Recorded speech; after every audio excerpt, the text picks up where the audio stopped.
بسم اللہ الرحمن الرحیم علم تر الی الذین قیل لهم کفوا ایدیکم واقیموا الصلاۃ۔ اوپر جہاد کا سلسلہ شروع ہوا تھا، تذکرہ شروع ہوا تھا، تو اسی کے تحت یہ بات بھی آ رہی ہے۔ جب مسلمان مکہ میں تھے اور وہاں پہ ظلم و ستم سہ رہے تھے کافروں کا، تو اس وقت کچھ کمزور ایمان والے مسلمان بھی ان میں شامل تھے۔ تو لیکن ظلم و ستم اتنا زیادہ تھا کہ وہ چاہتے تھے کہ بہت جلدی اللہ تعالیٰ جہاد کی اجازت دے دیں اور ہم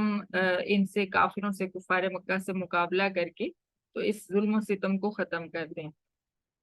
کیونکہ اتنا ظلم تھا کہ ان کو اپنا گھر بار مال اولاد ہر چیز چھوڑ کر وہاں سے آنا پڑا۔ تو گھر بار کو چھوڑنا، ہجرت کرنا جو ہے وہ زیادہ مشکل ہوتا ہے جہاد کرنے سے۔ یعنی ایک انسان ہے، اس کو اپنی ہر چیز چھوڑ کر ملک سے نکل جانے کا حکم دیا جائے، یا اسے یہ کہا جائے کہ آپ لڑائی کر کے مقابلہ کر کے تو اپنی یہ ساری چیزیں حاصل کر لو اور حکومت بھی حاصل کر لو، یعنی تمہیں پھر کوئی پوچھے گا نہیں، تمہارے اوپر کوئی ظلم نہیں کر سکے گا۔ تو ظاہری سی بات ہے کہ وہ لڑائی کر کے اپنا حق لینے کی کوشش کرے گا۔ تو دو چیزیں تھی، دونوں آپشنز ہی بڑے سخت تھے، لیکن لڑائی کر کے اپنا حق لینے کی مسلمانوں کو بھی اجازت نہیں مل رہی تھی، اور ان سے یہی کہا جا رہا تھا کہ صبر کے ساتھ ظلم و ستم سہتے رہو، اور اسی طرح سلسلہ چلنے دو، اور جہاد کی اجازت نہیں مل رہی تھی۔ لیکن جب مدینہ میں آ گئے تو اللہ تعالیٰ نے ان کو جہاد کی اجازت دے دی۔ اب مدینہ میں یہ ہجرت کر کے آ چکے تھے، اب ان کو کوئی تنگی پریشانی نہیں تھی۔ مواخات مدینہ ہو گیا، مدینہ والوں نے، انصار نے اپنے مہاجر بھائیوں کو اپنے مال و جائیداد کے اندر جو ہے وارث بنا دیا، آدھے آدھے مال ان کو دے دیے، تو یہ پرامن زندگی گزارنے لگے۔ اب اللہ تعالیٰ نے ان کو جہاد کی اجازت دی، تو ان میں سے جو کمزور ایمان والے تھے کچھ، اور کچھ جو تھے منافق جو تھے، انہوں نے سوچا کہ ابھی تو ہمیں امن کی زندگی ملی ہے، اب ہمیں چند دن جی لینا چاہیے تھا اس طرح، اب تو جہاد کی ضرورت نہیں تھی، اب ہمیں جو ہے جہاد کا حکم دیا جا رہا ہے۔ تو اللہ تعالیٰ ان کو یہی فرما رہے ہیں، کیا نہیں دیکھا تو نے ان لوگوں کی طرف جن سے مدینہ میں، یہ مکہ میں کہا گیا تھا کہ اپنے ہاتھوں کو لڑائی سے روکے رکھو، کافروں پر حملہ کرنے سے روکے رکھو، وَأَقِیمُوا الصَّلَاةَ وَآتُوا الزَّکَاةَ، اور اسلام کے جو باقی اراکین ہیں، نماز قائم کرنا اور زکوٰۃ ادا کرنا، ان کے اوپر جو ہے عمل کرتے رہو۔ فَلَمَّا كُتِبَ عَلَيْهِمُ الْقِتَالُ إِذَا فَرِيقٌ مِّنْهُمْ يَخْشَوْنَ النَّاسَ كَخَشْيَةِ اللَّهِ أَوْ أَشَدَّ خَشْيَةً، لیکن جب ان کے اوپر جہاد فرض کر دیا گیا تو اس وقت منافقین کی ایک جماعت کفار مکہ سے ایسے ڈرتی ہے جیسے اللہ تعالیٰ سے ڈرنا چاہیے، بلکہ اس سے بھی زیادہ ڈرتی ہے۔ یعنی اللہ کے عذاب سے جس طرح ڈرنا چاہیے، اس سے بھی زیادہ وہ کفار مکہ کے حملے سے اور ان کا سامنا کرنے سے ڈر رہی ہے۔ وَقَالُوا رَبَّنَا لِمَ كَتَبْتَ عَلَيْنَا الْقِتَالَ، اور منافقین تنہائی میں بیٹھ کے یہ کہتے ہیں، اے ہمارے رب، تو نے ہم پر جہاد کیوں فرض کر دیا ہے؟ لولا اخرتنا الی اجل قریب، تو نے ہمیں تھوڑی سی زندگی جینے کیوں نہیں دی، تھوڑا سا تو مہلت دے دیتا ہمیں، تھوڑا سا ہم مزید جی لیتے۔ کل متاع الدنیا قلیل، اللہ تعالیٰ فرماتے ہیں ان کو بتاؤ کہ دنیا کا سامان تھوڑا ہے، تم 100 سال بھی جی لیتے، آخر کو تو تم نے مرنا ہی ہے، تو اگر اپنی آخرت جو ہے اچھی بنا لو گے، عقبہ کی زندگی بہترین کر لو گے، تو پھر تمہیں ان دنیا کے مصائب میں رہنے کی کیا ضرورت ہے؟ جلدی جلدی اس سے تمہاری جان چھوٹ جائے گی اور تم جنت میں چلے جاؤ گے، تو دنیا کی تو آخرت کی حیثیت سامنے کوئی حیثیت نہیں ہے۔ وَالْآخِرَةُ خَيْرٌ لِّمَنِ اتَّقَىٰ، اور آخرت جو ہے پرہیزگار کے لیے بہت اچھی ہے۔ دنیا جو ہے نڈر انسان کے لیے، بے باک انسان کے لیے اچھی ہے، جس کو اللہ کا اور اللہ اور اس کے رسول کے احکامات کی کوئی پرواہ نہیں ہوتی، اس کے لیے دنیا اچھی ہے۔ اور جو ڈرنے والا اور پرہیزگار انسان ہے، جو چھوٹی چھوٹی اپنے عمل سے اللہ تعالیٰ سے ڈرتا ہے کہ میرے سے